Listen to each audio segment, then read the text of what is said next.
Thank you so much for taking the time out to talk about your bill. Um, just to kick off, Representative Lopez, would you mind telling me a little bit about your district, what you love about it? So thank you for having me on. House District 112 is in the East Charlotte area down in Mecklenburg County. I am in my first term serving in this district. It's actually a new district for this biennium, uh, in its current configuration, at least that is. But my favorite part about it, I have multiple things that I think are like my favorite parts. One of them being that I was born and raised in this district. So I have like a very from literally start to current day perspective on what it's been like to live in the East Charlotte area, some of the projects that have either taken off and have done well, or projects that have never gone anywhere, and parts of the community that have felt left behind as the rest of our city has continued to grow. But that flows into my second favorite part, is really the resiliency of the district. We have a very vibrant small business community. We are a highly diverse community, predominantly Black, but at the same time, we have folks that come from dozens, dozens of countries, that speak dozens of languages, that contribute to our food scene, that contribute to our grocery scene, that just create a real interesting weave of cultures and personalities and characteristics that make East Charlotte what it is. And it's one of my favorite things to brag about. That's amazing. Any food recommendations for your district? Anything in Yes. particular? Not to put you on the spot. I really, really enjoy Tacos El Nevado. It's a spot on Central Avenue. They have some of the best tacos that I've ever had in my life. Manolo's Bakery is another place, excuse me, that I would recommend if you're in the mood for pastry, a donut, tres leches, any other kinds of dessert. Manolo's is the place to go. Um, it's not in my district. It's literally quarter mile outside of it, unfortunately, but still in Sure. the East Charlotte footprint. It's called Send Me Noodle Bar. They're I want to say Asian fusion. They kind of pulled a few different Asian cultures with respect to food together, but have some of the best fried rice in the city. So like there's a lot of good options over there, especially when you're looking for anything other than American food. Oh no, love it. And we'll go out of my way for some tres leches for sure as well. Awesome. Well, I'm so excited to talk about your bill. I know that personally I was really inspired whenever I saw the filing. I just want to know if you could tell me a little bit about when tell others words of normal, what it was that inspired you to file this bill. Well, House Bill 413 is really, it means several different things to me. First, it's the continuation of work that has been going on at the legislature far before my time being here. Former Representative John Autry and then former Representative Kelly Alexander, they used to run this bill often. Representative Alexander unfortunately passed away last year, and Representative Autry is no longer a member. And so ensuring that that conversation continued and that the work that they put into making this bill a thing and the conversation a thing here at the state level, I wanted to make sure it continued to happen. But that also followed a lot of conversations that I had on the campaign trail throughout last year running for this seat, particularly with younger voters. But it came up with more than just young people, too, that wanted to see North Carolina move closer towards legalization. Why are we, one of, and I'm blanking off the top of my head, I feel like I should know off the top of my head, why are we one of, a dozen or so states that still have yet to even take an attempt at legalizing marijuana, whether it be medically, for medicinal purposes or for recreational purposes. And just after facing a lot of questions, a lot of conversations, a lot of you should file things like that, I decided to make it one of the things that I was going to file and file early on. No, I love that. And last call I had the number was 11, so you were very, very close.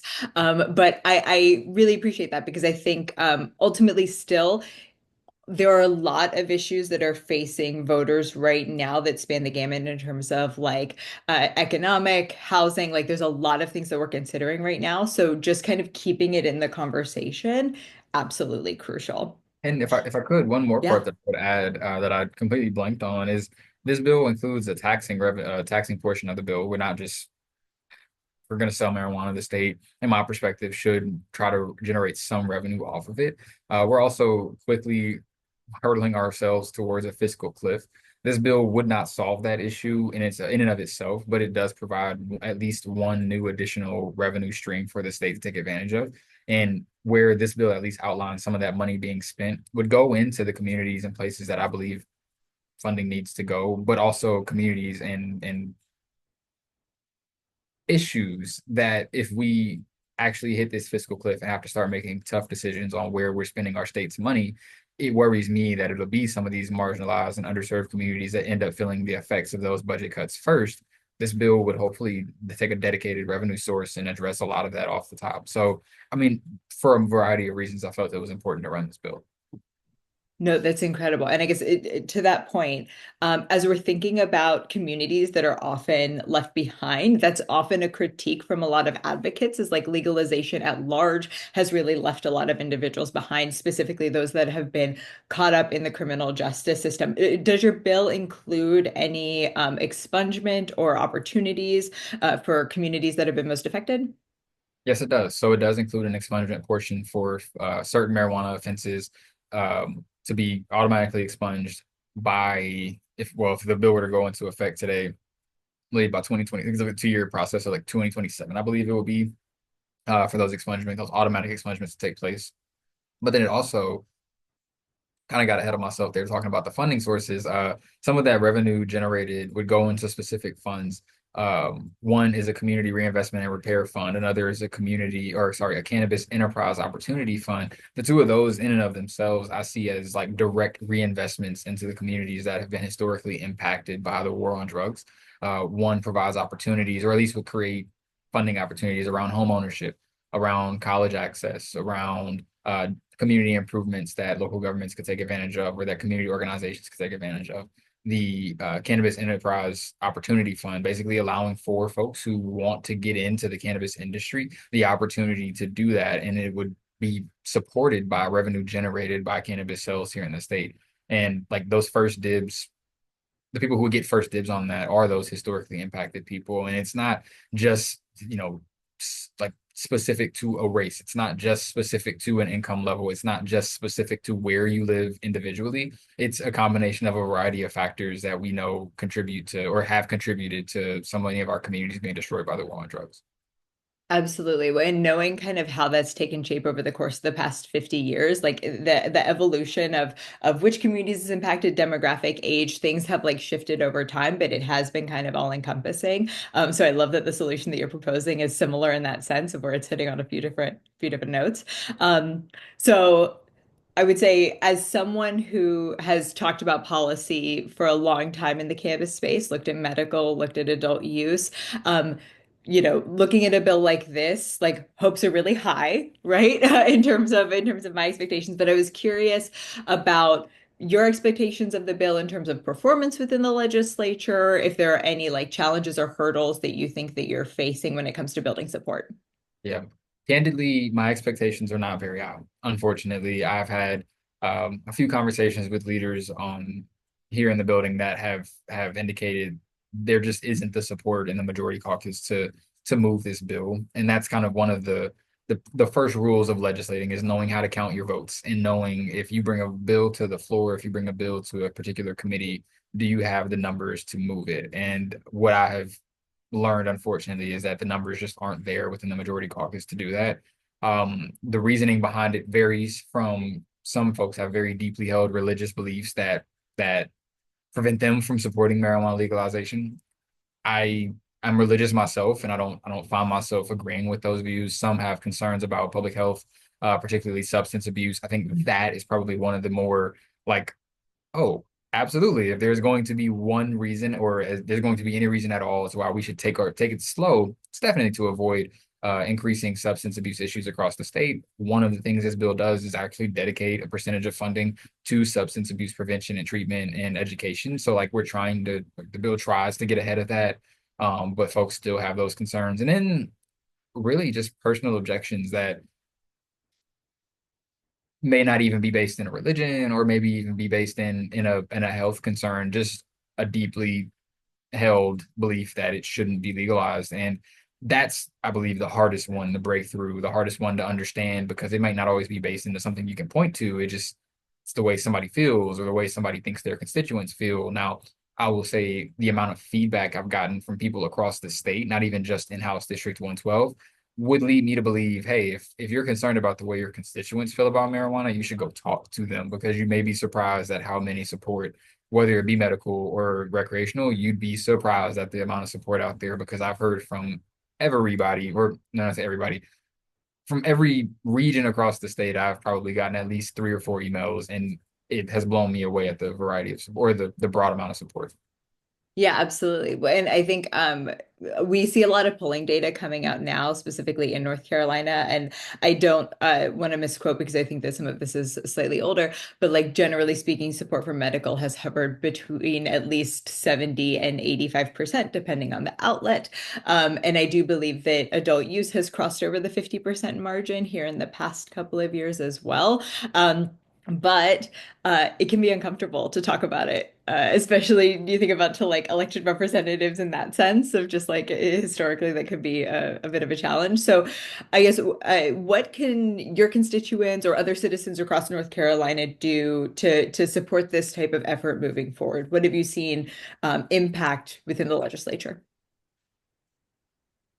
I think reaching out in the first place, not only to me, but to their other members, will be one of the most helpful ways to ensure that like you're getting yourself on the record, and then you should be receiving responses in, a perfect world. You should be receiving responses, them on the record saying what they believe about medical about marijuana legalization, like really putting them in a position where they have to respond. Is that something that they do or don't support? Is it something that they're willing to at the very least have a conversation with you as an individual constituent, or a group of collective constituents who are all like, hey, we want representative blank from this county. We want to see this done. And it's just not just one or two of us coming to you. We have a group that actually wants to meet with you back home to just express to you why we feel the way we do. And I think trying to have those robust conversations will and ultimately could move the needle on where some of these members fall, especially those who may not have a real religious or health concern objection to it. It's just based on a personal feeling. I think it's when you have those conversations where you may be able to push some of those members closer to seeing your perspective, and to being more in line with what we're trying to accomplish with this bill. Um, but then I also think there are a few bills that are attempting to, at the very least, standardize even what has become legal in North Carolina, the THCA bills. I would hate for people to think like supporting any of those is essentially conceding that marijuana will never be legalized in the state. I think, if anything, it shows that there are viable steps towards getting closer to that.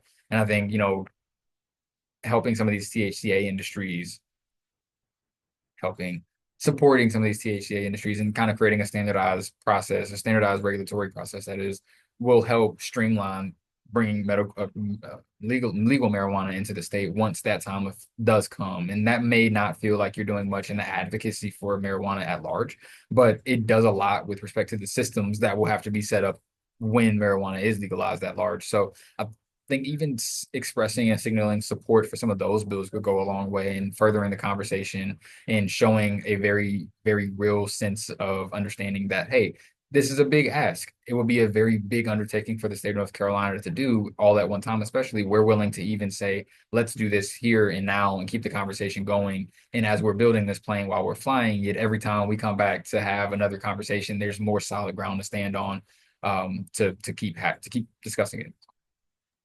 No, and I love that call out too, because ultimately, one thing that we hear a lot, at least in our forums, is whenever we talk about legalization at large, people say, well, what does it matter? Because THCA is effectively the same thing, which I think the case can be made that THCA has filled an important gap in the market. And for those of us that are like, looking at low volume in terms of constituents reaching out to legislators, it makes a pretty clear case that there is a demand out there for these products.